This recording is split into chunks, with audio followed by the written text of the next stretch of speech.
porque no es una pregunta difícil, fácil. Y hemos tratado de resolverla de una manera simple las pasadas semanas. Hoy quizás me voy a aventurar un poquito más, dar un paso adelante, a reconocer la dificultad del problema, pero finalmente quisiera resolverla también de una manera muy práctica que espero que sea útil para todos mientras estamos tratando de entender esto, mientras usted camina en el mes de enero y lo que eso ha significado para su plan, sus metas, sus sueños, lo que usted quiere hacer durante este año. Muy bien, hagamos eso si ustedes tienen la buena voluntad de acompañarme. Hay dos maneras de entender nuestro mundo y el hecho de que Dios está ahí y Dios gobierna, pero el hecho de que yo tomo decisiones día con día, me levanto, hago mis tareas y mis deberes. Es la forma histórica y la forma un poco más contemporánea nuestra. Y lo voy a ilustrar con dos ejemplos que creo que quedan clarísimos. Seguramente muchos de ustedes han escuchado hablar de lo que se llama el complejo de Edipo, que se usa mucho en la psicología. Pero en realidad el hombre nace de una historia, de un mito de los griegos que se llamaba el mito de Edipo Rey. ¿Y qué pasó en ese lugar? ¿De qué está hablando? Déjenme contarles porque, como les digo, ilustra cómo los antiguos entendían la voluntad de Dios. Hay un Dios ahí arriba, no solamente el Dios cristiano en la antigüedad, pensaban que había otros, ¿verdad? Y ese Dios tiene una voluntad, gobierna, pone planes, ¿verdad? Y la historia de Edipo Rey lo cuenta de una manera muy chocante para nosotros, pero ilustrativa también de lo que quisiera que entendamos. Nació este hombre que se llamaba Edipo en la antigua Grecia y fue a consultar a un oráculo por las condiciones de su nacimiento. Entonces fueron al oráculo de Delfos y le preguntaron, ¿qué pasa con este hombre? Y dice, bueno, este hombre va a matar a su padre y va a casarse con su mamá. Por escandaloso que suena, ¿verdad? Horrible. Años después, el hombre siendo adulto una vez más vuelve y consulta al oráculo, ¿qué pasa conmigo? ¿Verdad? Y la respuesta fue la misma. Usted va a matar a su papá, va a casarse con su mamá. Ese hombre se escandaliza de esa idea, solamente de esa noticia, ¿verdad? Y corre por toda la antigua Grecia. Por un tiempo vive alejado de toda la civilización, tratando de huir de ese futuro. No se relaciona con nadie, vive en total aislamiento porque él está tratando de huir de ese futuro. Pero finalmente, y la razón es que en su nacimiento, él no fue criado por su padre original ni su madre original, ¿verdad? Entonces él no sabía quién era su padre de sangre ni lo sospechaba. Él había pensado toda su vida que eran otras personas. Y termina haciendo exactamente eso. Termina matando a su papá, ¿verdad? Circunstancias. Y es una horrible historia para ilustrar cómo los antiguos pensaban que funcionaba.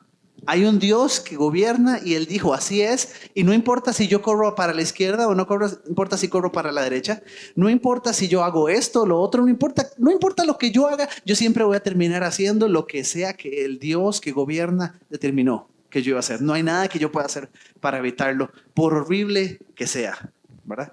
Por supuesto, a nosotros no nos gusta para nada esa forma de pensar y hemos creado formas más modernas y contemporáneas de pensarlo. Y tengo un ejemplo muy claro que lo explica, ¿verdad? De una profunda obra literaria llamada, no, mentira. De una película que se llama Volver al Futuro, que los que somos de los 80s crecimos viendo, ¿verdad? Era lo que había en televisión cuando usted no podía elegir entre miles de opciones, ¿verdad? Éxitos del cine en Canal 7, pues era lo único que había para ver y daban las películas de hace 10 años, pero bueno, eso era lo que tocaba ver. Y nos tocó en algún momento, posiblemente a usted y a mí, cruzarnos con las 3 películas de Volver al Futuro. ¿Las recuerdan? Sí. Los de los 20 para abajo me están viendo como, ¿qué estás hablando? Claro, los que tienen Netflix nunca conocieron eso. En esa curiosa y simpática, pero por cierto, muy influyente en la cultura pop, películas de Volver al Futuro, en el puro final de la tercera película ocurre un diálogo entre Doc, el científico que inventó la máquina de viajar al tiempo, y el protagonista que se llamaba Marty. Y básicamente, por algo que ni me acuerdo, porque no repasé toda la película para hoy, saca un papel que fue importante en la película y dice, pero mira, ahora está en blanco, ¿qué pasó con ese papel? ¿Verdad? Y la frase profunda, resumen de todas las películas es, Marty, tu futuro no está escrito, tu futuro es lo que tú quieres hacer de él, ve y haz uno bueno. Tu futuro no está escrito, tu futuro es lo que tú quieres hacer de él, ve y haz uno bueno. Tarán, la gran moraleja, ¿verdad? Ahí terminó la película y se levanta como en un tren ahí súper no sé qué, ¿verdad? Y sale volando, ¿verdad? Para seguir viajando por el tiempo, el científico este. Algunos lo recordarán. Pero ¿cuál de las dos es entonces? Evidentemente no nos gusta y detestamos esta manera, pero creemos que sí hay un Dios que gobierna sobre los cielos. Y por otro lado, como le digo, tampoco nos debería gustar como creyentes esta manera absolutamente occidental y que saca a Dios de la ecuación. Tu futuro es lo que usted haga, solo sus decisiones importan, usted construye quien usted quiere ser, hágalo solamente, ¿verdad? Tampoco no deberíamos estar conformes con esa manera de verlo, ¿verdad? Desde una perspectiva cristiana. Pero ¿cómo juntamos esas dos cosas, verdad? Y como le digo, es un tema increíblemente pesado, pero muy aventurescamente quisiera intentar hacerlo en los próximos minutos. Primero a través de un pasaje para ilustrar el punto fundamental y después lo vemos en una historia bíblica porque son ideas complicadas y tal vez necesitamos ponerlas de una manera clara. Proverbios capítulo 16, y si usted quisiera reflexionar sobre este tema por usted mismo, lea todo Proverbios capítulo 16 y vuélvalo a leer y vuélvalo a leer 50 veces más porque es Proverbios y así hay que estudiarlos. Pero déjenme resaltar, y por eso algunos versículos están más grandes que otros, algunos versículos de este capítulo que dice, el ser humano hace planes, pero la palabra final la tiene el Señor. O sea, yo hago mis planes, pero Dios gobierna. La manera antigua de ver este asunto. Todos los caminos del ser humano son limpios a sus ojos, pero las intenciones las juzga el Señor. Pon en manos del Señor todas tus obras y tus proyectos se cumplirán. Ah, pero aquí volvió a cambiar. No, yo hago mis planes y busco la aprobación del Señor, pero los planes yo los hago. Yo tengo control. Yo pongo, esto es lo que quiero lograr. ¿Ven? Empieza, ¿qué está pasando ahí? Verso 4, toda obra del Señor tiene un propósito, pero hasta el malvado fue hecho para el día del desastre. Difícil concepto, ¿verdad? Dios crea al malvado y le permite hacer cosas y todo eso está dentro de su voluntad. El corazón del hombre, verso 9, traza su rumbo, pero sus pasos los dirige el Señor. ¿Sí? Y si continuara leyendo el capítulo 16, va reflexionando. Pero de hecho, si pone el versículo 3 y el versículo 9, que estoy tratando de resaltar ahí, está exactamente nuestro problema.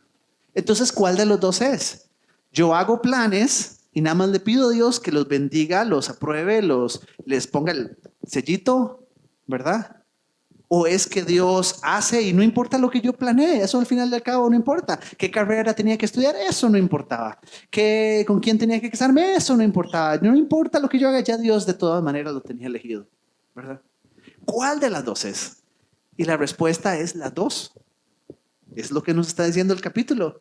Que brinca de una a la otra con una libertad sorprendente. ¿Se dieron cuenta? Y donde no hay manera de juntarlas. En nuestra categoría humana esto no es imposible de poner en una sola pieza, ¿verdad? En una sola imagen. Esto no tiene sentido, es una o la otra, pero, Dios en su sabiduría, en su omnisciencia, en su capacidad de ver todo el universo en una sola imagen, Él sí es capaz de decirnos, claro, son las dos. Y nosotros nos peleamos, pero no pueden ser. Pero son las dos. Pero son las dos. Por supuesto, necesitamos una ilustración, ¿verdad? Porque es un poquito complicado ver esto solamente, reflexionar en esto.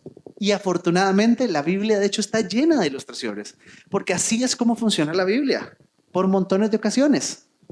Nos dice que Dios quiere liberar al pueblo de Egipto. Pero nos dice que hay un faraón que no quiere liberarlo. Pero nos dice que Dios usará a faraón que no quiere liberarlo y su terquedad para que su gloria sea más grande en Egipto. Entonces, ¿cuál de las dos es? ¿Es Dios que quiere liberar?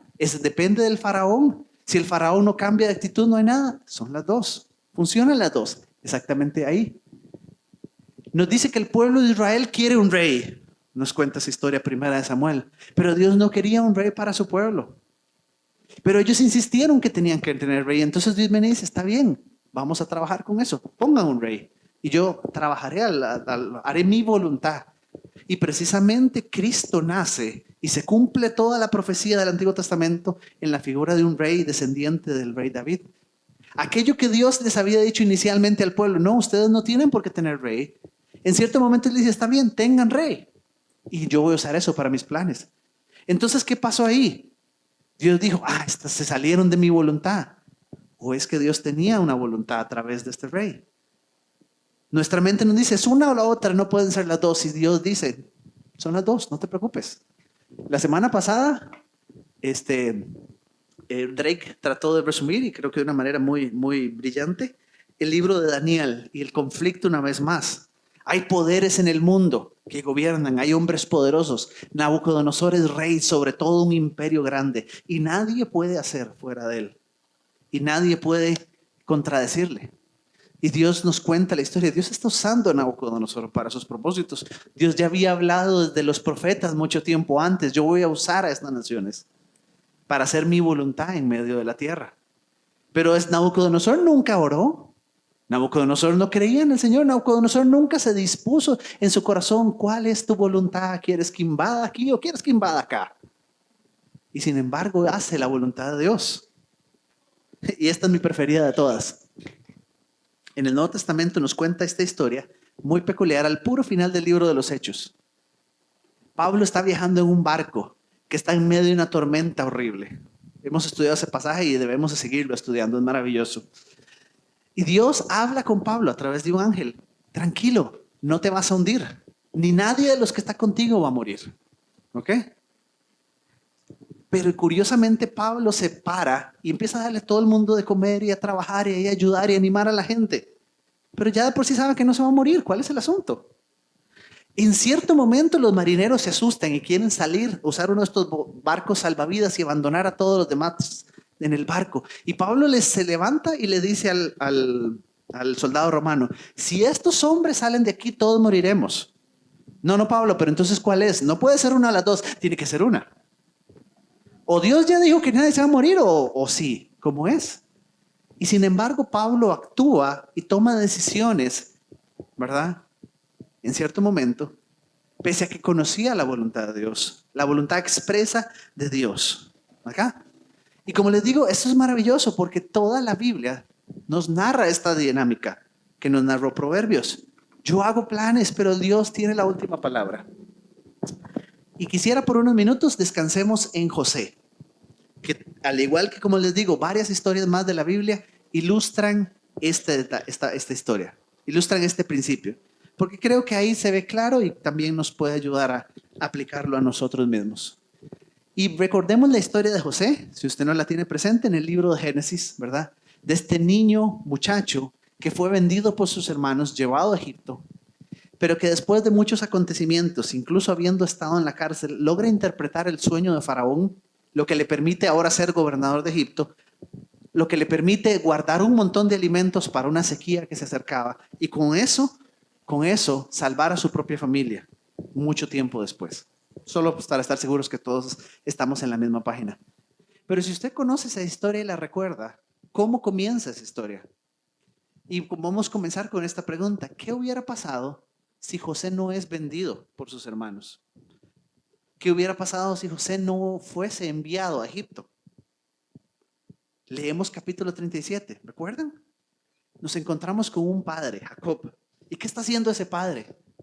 Ese padre está destruyendo a su propia familia porque favoreció tanto a un hijo que causó el disgusto y el odio de todos los demás. Ese padre, Jacob, va en camino a destruir su propia familia y Dios lo sabe. O por ejemplo, ¿qué está pasando con sus hermanos? Esos hermanos van a ser asesinos. Lo habían intentado, todavía estaban discutiendo, ¿lo vamos a matar o no lo vamos a matar? Esos hermanos estaban en camino a volverse asesinos de su hermano. Entonces, ¿qué está pasando? Si Dios no los detiene, si Dios no hace algo, esos hermanos van a ser asesinos. Y finalmente José mismo. Nunca han leído esa historia y he dicho, qué tipo más arrogante. Ese es mi problema. Es el héroe de la historia, ¿verdad? Pero yo cuando leo, qué tipo más arrogante. Miren a todo lo que soñé. Yo voy a mandar a todos. Yo soy el más importante. Claro, se lo tenía bien buscado, ¿verdad? Si Dios no hace algo, ese joven va a ser un hombre arrogante y terrible. Digamos que sobresale y realmente le va bien en la vida porque evidentemente tenía talentos desde muy joven, aparentemente. Pero va a ser un hombre sumamente arrogante, hasta déspota incluso. Entonces Dios tiene un plan. Entonces José un día, ahí estando en Egipto, llorando en el fondo de su depresión y tristeza, con cadenas en sus manos porque fue de esclavo, clama al Señor y le dice: Señor, ¿qué quieres hacer? No, ¿verdad que no? Eso nunca ocurrió. Entonces José está en Egipto y se aparece un ángel y dice: José, yo he permitido que todo esto ocurriera para que y debes Nunca ocurrió. A partir de ese momento Dios interviene, o no sabemos, no entendemos. Creemos y toda la historia nos dice: Dios hizo eso. Dios permitió que eso ocurriera. Pero nunca nos dice la historia que los mismos personajes lo vieron así. Ellos simplemente vivieron.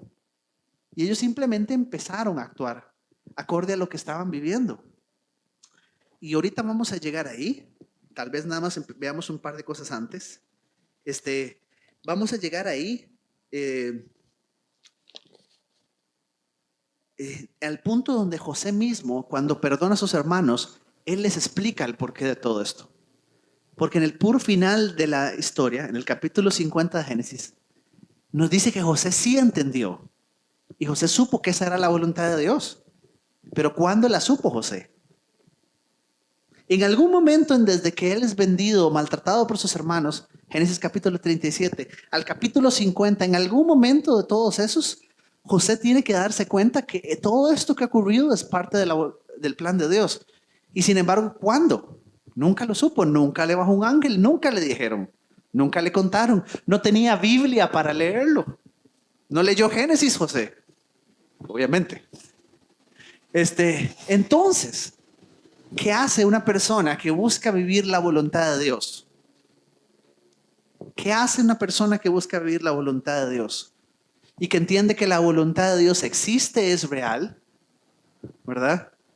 Entiende que hay un Dios todopoderoso que gobierna el universo y que yo debo buscar vivir con su voluntad. Pero ¿cómo lo hago? ¿Qué hace? Y ustedes se van a enojar conmigo cuando les diga la primera parte de esa respuesta. 3 semanas hemos estado aquí pensando este tema. Y cuando yo les diga, se vale que se enojen conmigo. Porfa, no me tiren nada, pero se vale que se enojen conmigo. ¿Qué hace José? ¿Qué hace un hombre que busca vivir la voluntad de Dios? Toma buenas decisiones. Tarán. Tarán. Así de simple. 3 semanas hemos estado aquí sentados para eso, sí. Pero ojalá que usted entienda hoy la belleza detrás de esto. La importancia detrás de esto. ¿Qué hace una persona que busca vivir en la voluntad de Dios? Busca siempre tomar las mejores decisiones que puede en toda área de su vida. Pero déjenme poner un ejemplo que tal vez nos ayuda para que otra vez ustedes no me quieran golpear por decir esto que acabo de decir. Si mi hijo, cuando tenía 6 años, quiere salir de la casa a jugar con unos vecinos enfrente, ¿verdad? Y él no me pide permiso para hacerlo, él va a tener problemas, ¿verdad? Si mi hijo de 6 años hubiera salido de la casa sin mi permiso, él tiene problemas. Él tiene que venir a decirme con quién va a ir a jugar, dónde va a ir a jugar, ¿verdad? ¿Ok? Todos de acuerdo ahí. Si mi hijo cuando tenga 22 años en la universidad me llama a hacerme exactamente esa misma pregunta, ¿qué debería responder yo? Bueno, ahí es donde se pone un poquito difícil, ¿verdad? Depende de su nivel de madurez, depende de... En un mundo ideal yo debería decirle a mi hijo de 22 años que me llama a la universidad, quiero ir con unos compañeros a tal lado. Bueno, usted sabe su carga académica, usted sabe las responsabilidades que tiene por delante, usted tiene que tomar una decisión. Sé que no es tan fácil, hay hijos de hijos, ¿verdad? Pero creo que pensaríamos que debería ser así, ¿verdad? Si mi hijo de 40 años me llama para hacerme esa misma pregunta, ¿puedo salir a jugar con mis amigos? ¿Qué debería responderle yo? Usted tiene un problema. Hay algo malo con usted, ¿verdad? Y sin embargo, nuestra manera de entender a Dios es exactamente esa. Queremos actuar como niños pequeños y Dios nos invita. ¿Y qué tal si usan las capacidades que yo les di? ¿Qué tal si utilizas todo eso que has aprendido de mí a lo largo del tiempo? ¿Qué tal si utilizas la palabra que yo te dejé y empiezas a tomar buenas decisiones? Porque ¿para qué me estás preguntando algo que de todas maneras ya usted debería saber o que debería tener la capacidad de responderse por usted mismo? ¿Se dan cuenta? Y como le digo, yo sé, y desafortunadamente hay algunos padres hoy que sí quieren que sus hijos de 40 años les llamen a hacerle preguntas así. Hay de todo, ¿verdad? Pero yo creo que todos estamos de acuerdo que un papá anhela que su hijo pueda tomar buenas decisiones, que use aquello que ha aprendido en la familia, en el hogar, para tomar buenas decisiones. Y Dios es el Padre por excelencia. Y en José vemos solamente eso. Una persona que después de un momento muy duro de su vida tuvo que empezar a tomar buenas decisiones. Y por cierto, esas buenas decisiones no siempre lo llevaron por un camino derecho de éxito, no.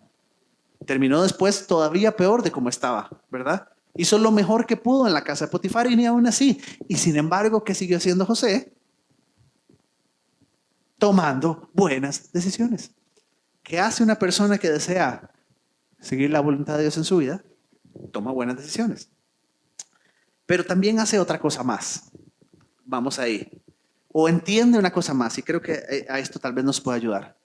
Entiende que la voluntad de Dios se experimenta, luego se conoce. Que la voluntad de Dios primero se experimenta, después se conoce. Déjenme poner un ejemplo ahí para arrancar. Hay en la Biblia estas dos piedritas muy simpáticas en los libros más o menos del final del Pentateuco y los libros históricos, se llaman el Urim y el Tumim. ¿Recuerdan? ¿Han escuchado? Y eran esencialmente dos piedritas. Y no es del todo claro cómo es que las usaban, pero era una especie tal vez de dados que utilizaban para averiguar precisamente la voluntad de Dios. Hay un pasaje que dice, David le pregunta a través del Urim y el Turim, ¿debo ir a tal ciudad? ¿Me van a ayudar? No, no vayas, no te van a ayudar. ¿Debo ir a esta otra ciudad? ¿Me van a ayudar? Sí, a esta sí vayas. Hay algo entre usted y en mí que dice, eso es lo que yo quiero. Así yo quiero. ¿Por qué no puede ser Dios así conmigo? ¿Esta carrera o esta otra? ¿Esta persona o esta otra persona? ¿Esta decisión o esta decisión? ¿Este negocio o este otro negocio? ¿Por qué no puede ser así Dios conmigo? Porque la voluntad de Dios se experimenta, luego se conoce. José caminó primero en la voluntad de Dios y después supo en su corazón, como ya vamos a ver en capítulo 50, que era verdad. Este himno que cantamos al puro inicio del culto, Santo, Santo, Santo, yo tenía 6 años y estábamos cantándolo aquí. Y estaba yo en alguna banca por aquí, yo estaba sentado. Tenía yo 6 años y es la primera vez en mi vida que yo puedo decir, sentí la presencia de Dios conmigo, cerca mío. Y recuerdo que incluso salí del templo porque estaba llorando y ni siquiera entendía muy bien por qué estaba llorando. ¿Ok? ¿Significa que eso es Dios encaminándome? Bueno, yo quiero creer que sí. Y yo he podido ver otras señales que me confirman. Y que Dios trabajó conmigo desde que era un niño y la razón por la que estoy aquí hoy frente a ustedes es por eso. Pero yo no lo tengo, nunca bajó un ángel. Nunca Dios me movió la mano en un examen para que contestara esto o lo otro. Nunca me apareció $5,000 en el banco para que decía para estudio de seminario. Nunca. Yo traté de caminar en aquello que yo entendía era la voluntad de Dios, basado en las buenas decisiones que pude tomar. Y hoy creo que eso fue la voluntad de Dios en mi vida. Y lo siento en mi corazón. No le puedo probar, no lo puedo garantizar. Solo les puedo decir, la voluntad de Dios se experimenta, luego se conoce. Nosotros queremos conocerla y después decidimos si la experimentamos, ¿verdad? Después decido si la quiero o no. Dios en su sabiduría nos dice, no, aprendan a experimentarla. O tal vez, este último punto nos ayuda a verlo todavía más claro. Miremos el pasaje al puro final del libro de Génesis. Y si no lo tiene en su Biblia marcado, yo le recomendaría que lo tenga. Esto es la conclusión de todo Génesis. Es maravilloso este texto, porque no es solamente que José está contando el puro final de su historia. No, José y el autor de Génesis en la voz de José nos está dando todo el libro de Génesis, el resumen. Todo el libro de Génesis, el plan. ¿De qué se trataba todo esto? Que los gigantes y que los diluvios y que lo esto y que lo otro y que las torres y que todas las cosas maravillosas contadas en ese libro, todo se resume aquí. Por eso le digo, es uno de esos que de requisito tenerlo marcado en la Biblia. Luego sus hermanos se presentaron ante José. Había muerto Jacob y ellos tenían miedo de que José se iba a aprovechar de ese momento, ahora sí para castigarlos. Y dice, se inclinaron delante de él y dijeron, aquí nos tienes, somos tus esclavos. Ellos tienen miedo y pavor. Ahora que murió Jacob, ahora sí se va a vengar de nosotros. Y José responde, no tengan miedo. Le contestó José, ¿puedo acaso tomar el lugar de Dios? No tendría ya tiempo para desarrollarlo, pero solo en esa pregunta está una manera de entender la voluntad de Dios, ¿verdad? Es entender quién es Dios. Ese es el punto. No si la conozco o no la conozco, es quién es Él y darle a Él su lugar correcto. Eso es caminar en la voluntad de Dios. Pero caminemos a este otro punto. Es verdad que ustedes pensaron hacerme mal, pero Dios transformó ese mal para hacer el bien que hoy estamos viendo, salvar la vida de mucha gente. Así que no tengan miedo, yo cuidaré de ustedes y de sus hijos. De ese modo José los consoló, pues les habló al corazón. En las palabras de este hombre, ¿saben qué hay ahí? Hay un hombre que supo perdonar. ¿Se dan cuenta? Un hombre que supo perdonar, porque debe haber sido una experiencia sumamente dolorosa. Aquellos que pensabas que te amaban, aquellos que pensaban que estaban para usted. Aquellos que incluso Judá, Rubén, los hermanos mayores, que usted de niño creció viendo como el ejemplo, yo quiero ser como él. Y que te lastimaran. Y que estuvieran dispuestos a matarte. Y que se burlaran de ti tirado en el fondo de un pozo. Aquí hay la voz de un hombre que supo perdonar. Pero ¿por qué este hombre puede llegar a esas palabras? Porque este hombre tiene esa capacidad de mirar la vida de esa manera. Y aquí es donde yo les diría un detalle más acerca. La voluntad de Dios se ama primero, después se conoce. La voluntad de Dios se ama primero y después se conoce. José aprendió que lo que Dios estaba haciendo era mejor de lo que él podía hacer. Él tenía sueños, sí, los tuvo siempre desde que era un niño, pero los sueños de Dios eran mejores y lo supo ver en su vida. Él tenía grandes ideas de todo lo que iba a lograr y hacer con su vida. Las de Dios eran mejores. Y el día que aprendió a descubrirlo, aprendió que podía vivir feliz, que valía la pena. ¿No fue lindo? No, nunca lo fue, ni nunca lo va a ser, ¿verdad? Pasar por esos momentos tan dolorosos de la vida. Pero aprendió que hay un Dios que tiene una voluntad preciosa en su vida y aprendió a amar eso. Y cuando aprendió a amar eso, descubrió incluso el poder de perdonar a aquel que le había hecho tanto daño, o el poder de ser una mejor persona, o el poder para salir adelante, para no rendirse, para perseverar. John Newton, que es el autor del himno Gracia Admirable, ustedes alguna vez hemos hablado un poquito de él, también aprendió ese secreto. Y sus palabras para resumir esto creo que son valiosas para nosotros. Amar la voluntad de Dios, amarla profundamente, aun cuando no la conozca, aun cuando tenga dudas en mi corazón. No cambiaría el camino que Dios me ha invitado a vivir por ningún otro. No cambiaría nunca lo que Dios tiene para mí por nada más que me pudieran ofrecer. En palabras de John Newton, Señor, lo que tú quieras, cuando tú quieras y como tú lo quieras. Y para terminar juntos en oración, terminemos orando todo esto que hemos pensado y reflexionado estas 3 semanas en esta oración que ha sido tal vez la primera que conocimos, pero que necesita ser siguiendo su oración y la mía, día con día. Le invito a que incline su rostro, 30 segundos. ¿Qué significa esto para usted? Dígaselo al Señor. Y si me permite, en 30 segundos yo termino en oración.